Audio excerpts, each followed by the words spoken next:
Congratulations. You had the big World New York premiere last night. Thank you. How fun, emotional, like what were you feeling experiencing this film finally coming out, reuniting with the cast? It was one of these weird moments where you don't know if you are dreaming, if time has slowed down, if time has sped up.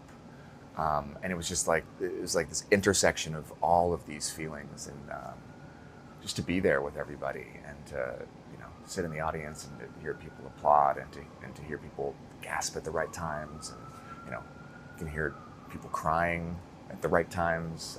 As a filmmaker, that's all I could ask for. There's no better feeling, I imagine. No, there's no better feeling. And then it's like the culmination of years and years and years of dreaming something into existence. Well, Colleen really trusted you to bring such a personal story of hers to life. Talk about your passion for this book and how you were inspired by it.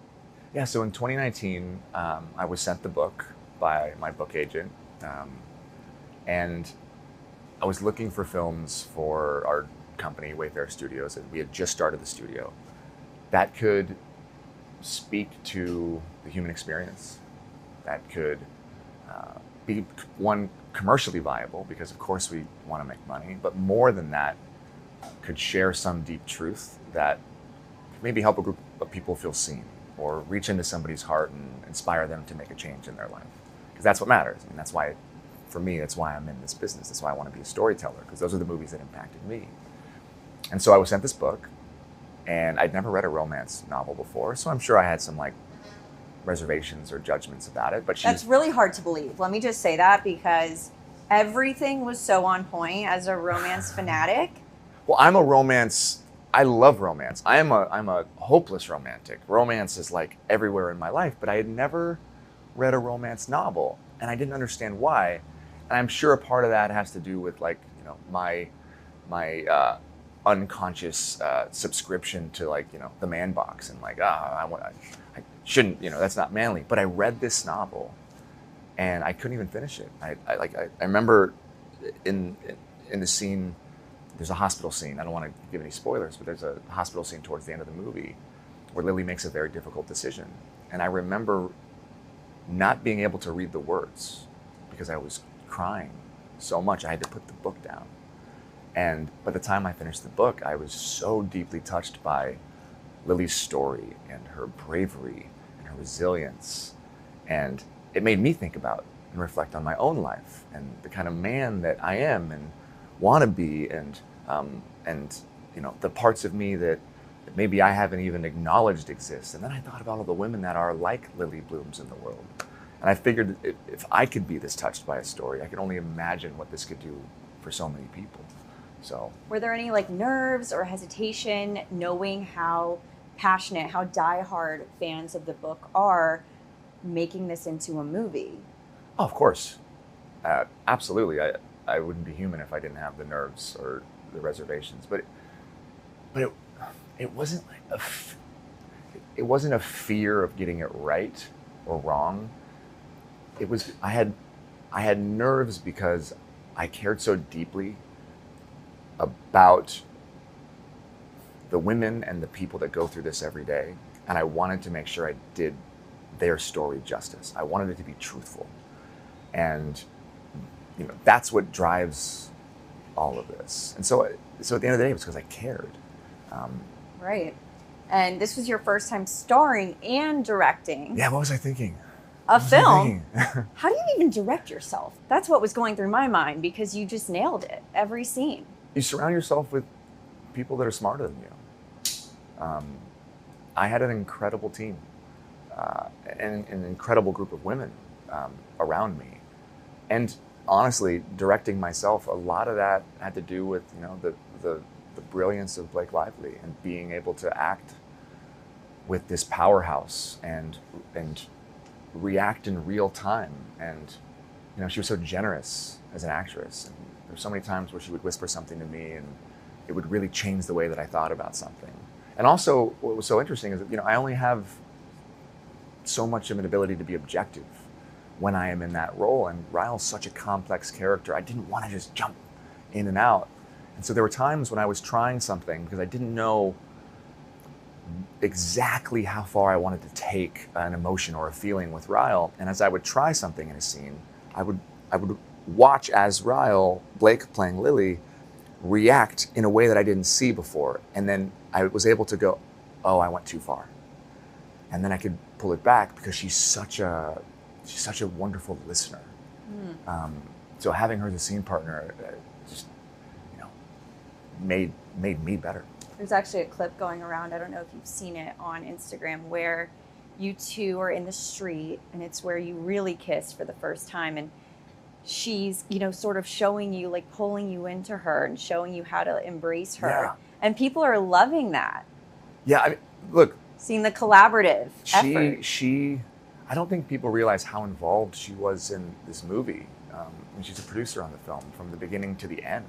She was extremely involved and she really made the film better. And there were many instances where I honestly just tried to get out of the way and let her take the lead. And especially as when it came to intimacy and all of that, like she had a very clear vision and she was telling me what she thought would work and what she thought would be sexy. And from the very beginning, this had to have a female point of view. This had to have a female gaze. Of course. And I didn't ever want my biases as a man to infiltrate or hurt the project in any way. Because the one thing that I don't know is what it's like to have the experience of a woman. There's nothing that I could ever do, no matter how many women are in my life and how many women I talk to, I could never embody that. So trusting the women around me and trusting Blake in that way to just guide me was like such a gift. Is it true that Colleen suggested you play Ryle? So yeah, it was 2019, and I was about to finish the option of the book. We were close to the signing the option agreement, and Colleen sent me an email, and it was very simple. And it just said, "Have you ever thought about acting in the project, playing Ryle perhaps? I could see it." And the truth was that after reading the book, there was this little part of me that I think wanted to allow myself to dream. Sometimes there's that little voice in the back of our heads that tells us like, oh, you couldn't do that, or you're not enough, and you know, oh, they wouldn't really want you, and you know, I didn't ever want to feel like I was putting myself in a position where I wanted something that the fans or Colleen didn't, because for me it was all about the project. But when she emailed me and suggested it, I think it gave me permission to believe that I could. So it took a couple years and a lot of conversations with my wife and with our partners at No More, an incredible domestic violence organization, because I wanted to make sure that if I was going to play him, that I brought all of me to him and that it was truthful. Because Ryle represents something much more than just a love interest or a protagonist to so many people. He represents a source of pain and conflict and a type of person that exists in the world that has caused a lot of harm. And I wanted that experience to be as real as possible. What do you think was the key between capturing that passion and chemistry between Lily and Ryle on screen? Well, I think the key was to not play him or to think of him as a villain. Because these men, these people who cause harm, don't think of themselves that way. It's quite the opposite. Wow, actually. That's interesting. So it was very intentional to also make sure that we were protecting Lily throughout the process by making sure Ryle was likable. Because the movie hinges on this relationship working and there being real love and real romance and real passion there. Because that is what happens in real life. It's a fine line because I in no way was this movie designed to ever ask an audience to feel empathy for an abuser. Right. However, my intention from the very beginning, the first conversations I ever had about this movie was I wanted the film to reflect Lily's emotional journey, to be in her mind in a way that an audience could understand the complexity and the challenge and the situation that she was in to choose something better for herself than maybe was chosen for her. And the only way to do that is to make Ryle a human and to protect Lily in that way. Because I didn't want anybody, like, we have enough people in the world judging women for staying in these relationships. It happens every day. Right. The question that should never be asked ever again is, why did she stay?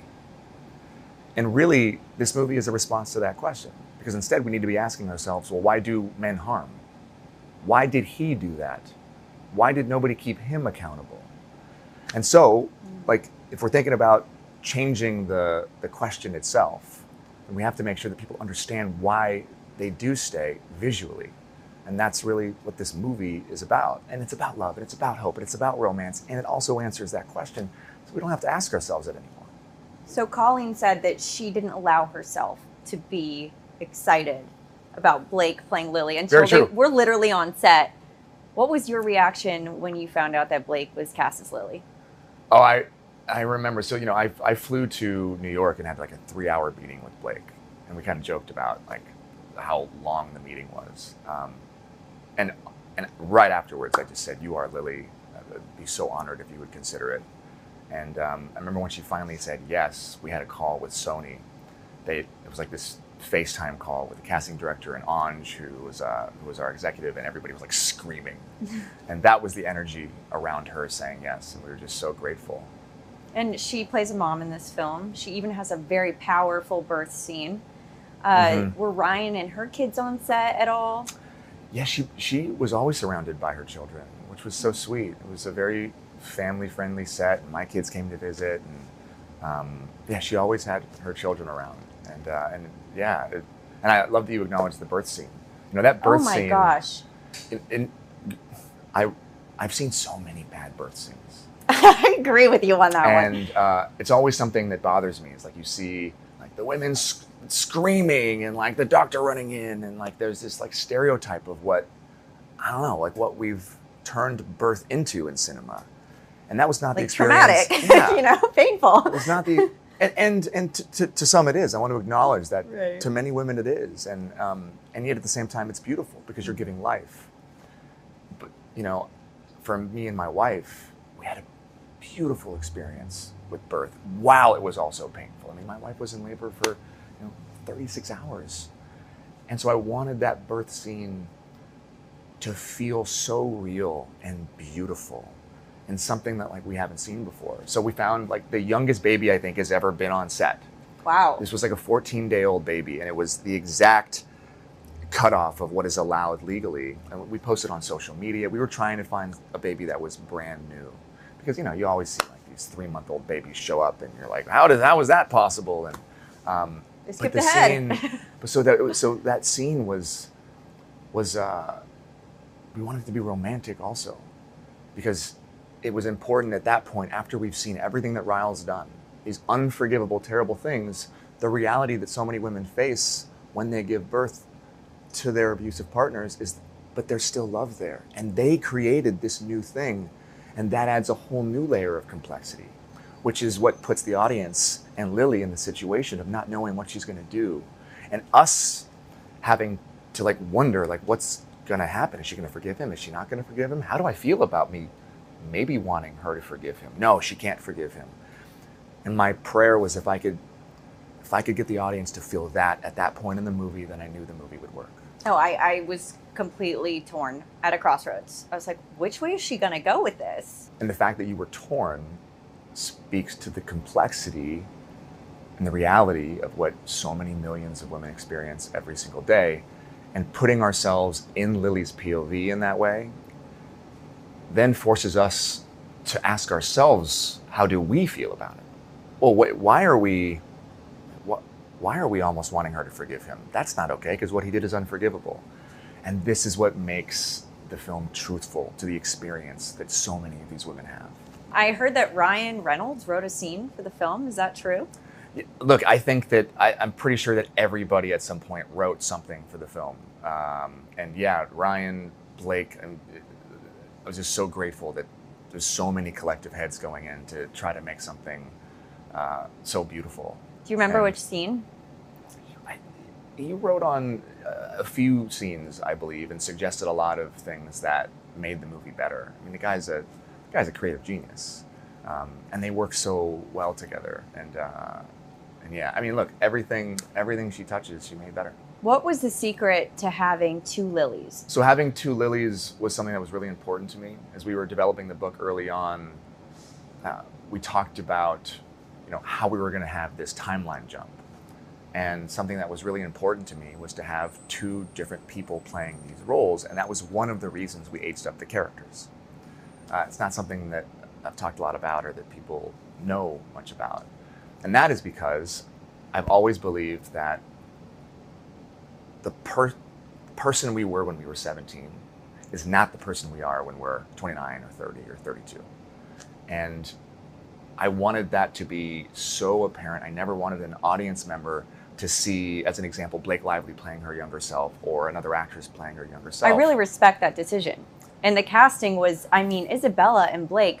Exactly. Isabela gets confused for Blake. The mole is in the same spot on their face. But it's that wild. that was the key. So as we were starting this search, when you have somebody as beloved and as recognizable as Blake, the only way it can really work is if you have somebody that resembles her. So we did a TikTok search. We looked through thousands of women and tapes, and we had lookalikes submit who had never acted before, and then I found Isabela. Our wonderful casting director sent me her tape, and I watched it, and I remember asking, did she put that mole there in that place? And if you look at her at the right angle, it's a spitting image. More than just the resemblance, she is a phenomenal actress. And this was her first film. She told me Taylor Swift helped her get the role, signed off on her audition tape. I was casting, and I had actually brought in and showed her casting tape to Blake and Taylor, and they were both like, yes, her. And that's a true story. But she just blew me away. She just blew me away in the audition. And that was the other secret, is if we could find someone that resembled Blake enough, our brains wouldn't make that jump, and we would never step out of the story and be like, oh wait, those are two different people, or that's Blake playing herself. Instead, you get to honor the experience of what it was like to be 17-year-old Lily with Isabela and have a whole character, and then you get to meet Lily and see who she's become. And that was just really important to me. My Tears Ricochet. Yeah. There's not a better song for this movie. How did that whole thing happen? How did you get Taylor to so graciously lend this song that's so pivotal to this movie? I had nothing to do with it. This is all Blake. Like I said, Blake was involved in all aspects of this production, and she is also a marketing genius. Her and Ryan together are something else. But this was all Blake, and she knew that the song would work, and she got Taylor to do it, and I had nothing to do with it. I was just so grateful that Taylor agreed. And Dream team. The soundtrack is amazing. 10 out of 10. I've been listening for the past week since I saw it. It's such a good soundtrack. And again, Blake had a hand in a few of those songs, and I'm just so grateful that it's turned out the way that it has. How will women and men be inspired by Lily's choices that she makes in the film? I think this is a film for everybody. It's not just a film for women. Although, from the very beginning, my hope was that, this can become an event film for women, because there are just not enough of them. But I think that everybody can get something from this film. Every single person on this planet carries with them a very heavy bag filled with trauma and pain that they've been lugging around their entire life. And so many choices that were made for them that they had no say in, that subconsciously they repeat and they repeat and they repeat. And that's our collective suffering, right? We end up repeating these cycles and we don't even know why. So my hope for anybody who watches this movie is that they can, at the end of this film, think about, well, what are the cycles in their life that they are ready to break? What are the things they've been carrying that maybe they don't want to carry anymore? I felt very empowered personally walking out of that theater. Thank you for saying that. So I think a lot of women will feel that. And I there was hope this so. quote that you said that really hit. If a Lily walks into that theater and she watches this movie, will she go home and make a different choice? That's exciting to me. And from the very beginning, I always try to think about that one person. That was the inspiration for the movie in the first place, for why I wanted to make it. And a funny story happened the other night. So I was introduced to a young woman who was maybe in her late 20s. And she told me that she was in an abusive relationship. And she's been trying and trying to get out. And she read the book. And the book made her rethink everything. And it gave her the strength to start to take the necessary steps to leave. And then she saw the trailer for the movie. And she started talking to her therapist.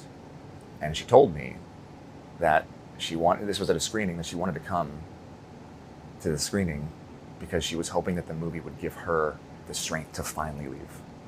And this happened just the other night, and she's leaving. Wow. And I invited her to the premiere, and she was actually in the room.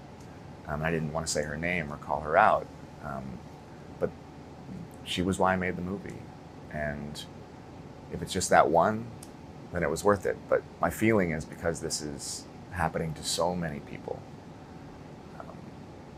that there will be a lot more, which breaks my heart and yet puts it back together, knowing that, maybe many of these women will choose to not go back. That's very well And said. I also believe that there are men out there that can see themselves in Ryle that will then go and get help because they don't want to go down that path.